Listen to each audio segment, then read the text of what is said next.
It's Brooder Box Cleanout Day.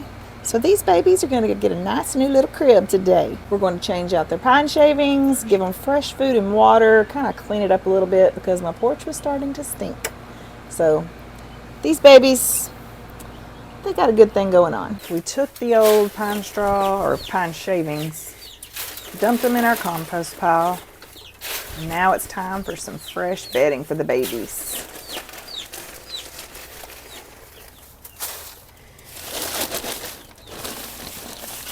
A little bit more? Yeah, do we need any under here with the light things here? No, let's put down the that little Board? piece of plywood. Yeah, that little piece of plywood.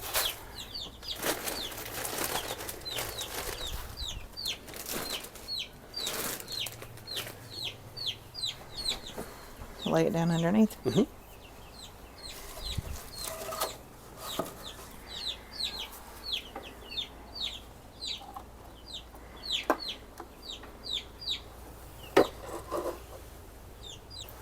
Chicks next. So they've got a nice fresh layer.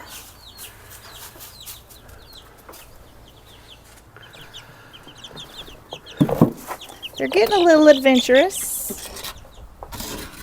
Here's this baby. It's a big baby.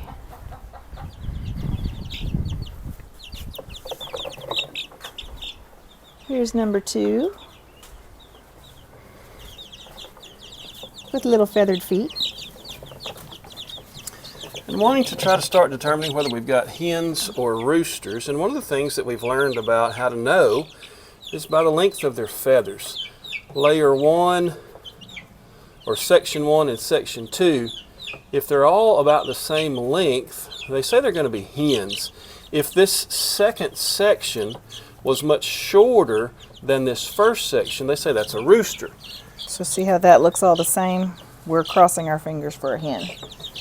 We've tried this before, and with our barred rocks, we've seen that shorter second section, and they did turn out to be roosters. So far, what we've got here are all about the same, and so I think we've got a bunch of hens. This is little Gray. She's a little petite thing, and she just pooped on me, so. If you've got a better way to determine whether they're hen or rooster at this age, we would love to hear your advice. All about the same. This is Big Gray. So now we put in fresh food and water as I get the poop off my hand. We need to check them ever so often for pasty butt.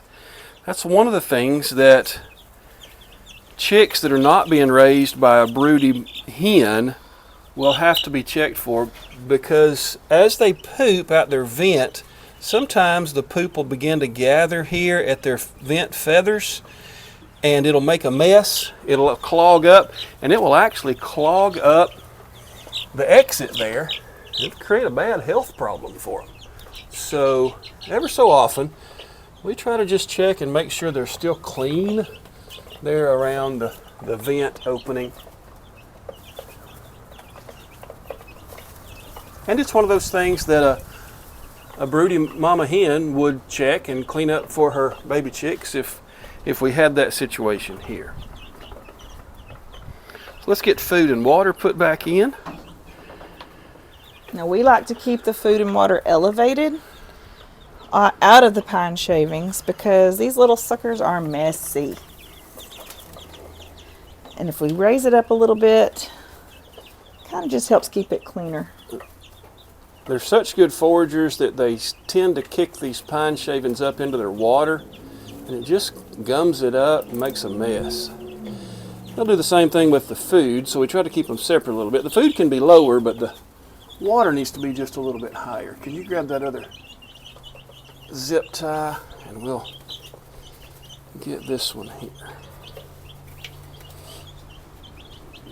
Thank you.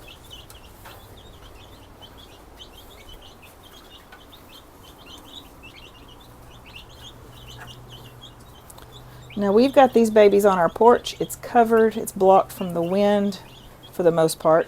They've got the heating They've got their heating pad element. We did have them in the garage because we had a couple of cool nights. But with the weather, we were able to bring them back out here.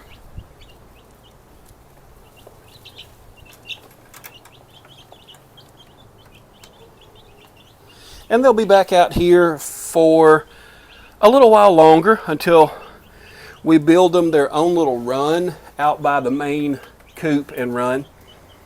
As the nights warm up and they get more feathers, we won't have to protect them so much from heat loss. And so we'll have them out by the main coop, make their own little run from them. They'll be close to the big girls, but they won't be with the big girls. We'll keep them separated until they are probably just about laying age. We want to keep them on chick Medicated. crumbles. We start them on medicated chick crumbles for the first. We generally do 150-pound bag of that for our baby chicks. This is our third time to have chicks, and that first bag being medicated seems to get them through any of those small issues that come up for baby chicks. They'll just be on regular chick crumbles then until the 18 weeks or 20 weeks, when it's just about time for them to start laying, and then we can start integrating them into the main coop. They can know where the laying boxes are. The big girls can show them how to operate there, and should be all getting close to one big flock at that point.